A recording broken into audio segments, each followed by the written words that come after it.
So in today's lesson, the first part of the lesson, we're going to look at writing the rate equation from the order of the reactants.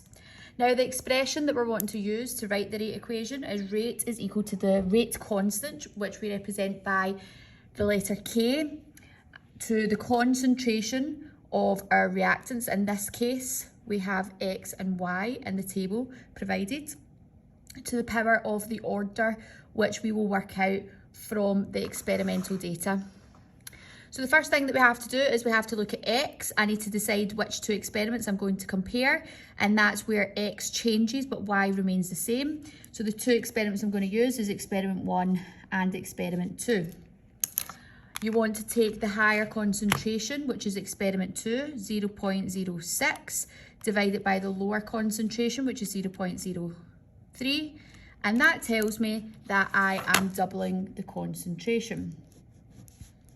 I'm trying to work out the order, but the information I'm given in the table is rate. So I take the rate of equation 2, 0.0128, and divide it by the rate of equation 1, which is 0.0064, and that tells me that the rate doubles. 2 to the power of what gives 2? 2 to the power of 1, which means X is in first order, and we can write that as X. We don't write positive ones, so X to the power of 1. We need to do the same for a concentration of Y. What I can see is if I use experiment 1 and experiment 3, Y is changing, but X remains the same. What I'm doing this time is I need to take the bigger concentration, which is experiment 1, 0.03, divide by the lower concentration, 0.015, and that tells me that I'm doubling the concentration from experiment 3 to experiment 1. The order, I would need to take 0.0064, divide by 0.0064, and that tells me that the rate is only multiplied by 1 or remains the same. 2 to the power of 0 gives me 1, which means that this is 0 order. So I can write Y to the power of 0. Now, when we're writing our rate equation, we have rate, which is equal to K, which is our constant. Now, the only reactants that we put in are the ones that actually have an impact on the rate. So we've got X to the power of 1, but we don't put positive ones. Y doesn't make a difference to the order whatsoever because the rate did not change at all, which means this here is our final rate equation. So the correct answer to this multiple choice past paper is multiple choice answer A. This next past paper questions from the Advanced Higher 2017 written for A. Vanadium 3 ions can react with iron 3 ions in solution, and they're given us an equation. The reaction is first order with respect to both V3 plus aqueous and Fe3 plus aqueous. Write the rate equation for this reaction. So we have rate, which is equal to the rate constant K. Reactant number 1 is our V3 plus ions, and that's to the power of 1, but we don't write ones. Fe3 plus, which is to the power of 1, but we don't write ones. So this is how we would write the rate equation for the information which has been provided. The second half of this lesson, we are going to learn how to identify from the rate equation which reactants actually impact rate and what the order of those reactants are. This past paper questions from the Advanced Higher 2016 multiple choice 11. And they're saying for the reaction 2A plus 2B goes to the product C, the rate equation is given as this expression here. Rate is equal to K A times B squared.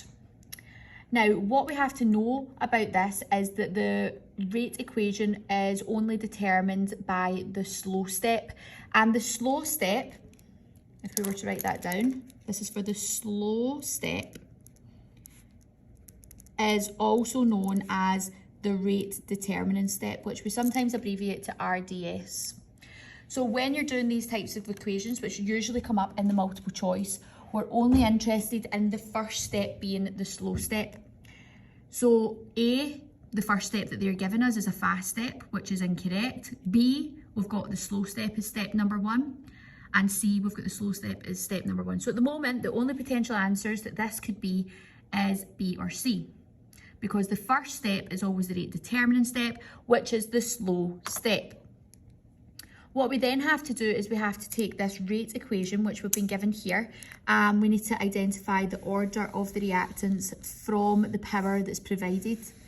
What we can see is A does not have a number to the power, which means A is actually in first order. And if we look at B, we can see that B is to the power of 2, which means it's in second order.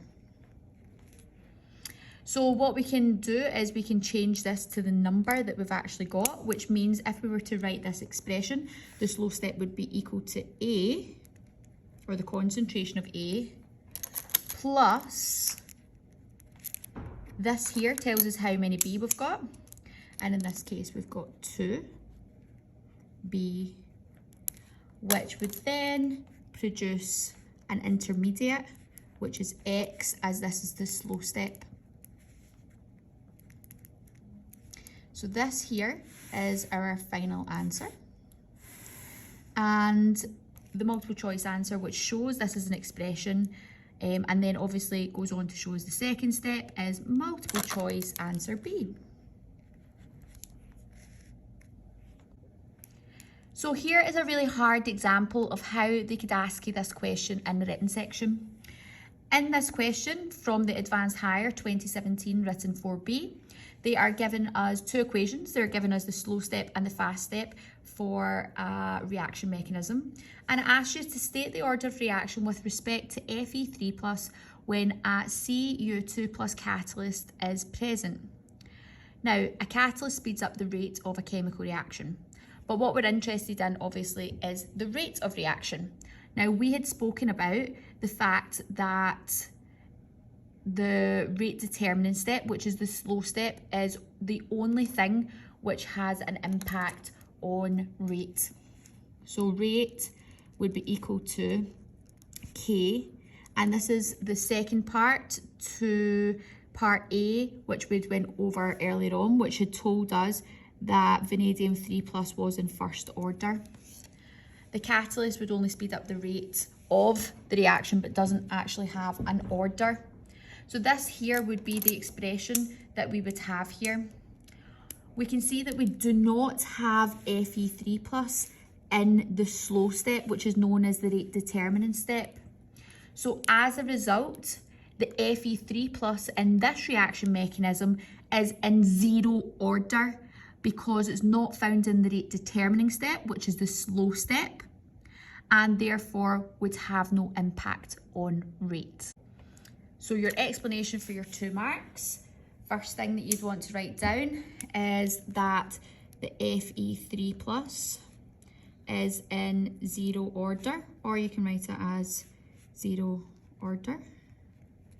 And your explanation has to be why not found in rate determining step or slow step,